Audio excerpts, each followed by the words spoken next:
naman tinanong yung lalaki kung pwede ba kitang maging boyfriend. Ah, Diba? So babae lagi yung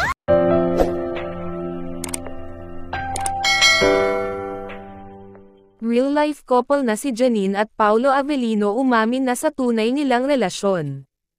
Maraming usapin nga noon ukol sa dalawang artistang ito na hanggang ngayon ay pinagkakaguluhan ng madla sa social media. Marami kasi ang mga katanungan ng mga netizen kung ano nga ba ang tunay na status ngayon ng actress na si Janine at actor na si Paulo Avellino.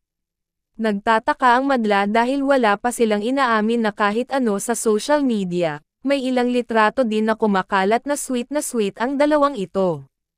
Sobrang sweet raw umano ng aktor na si Paulo Avellino sa actress na si Janine kaya't lalong nagtaka ang mga netizen kung ano nga ba ang tunay na relasyon ng dalawang ito.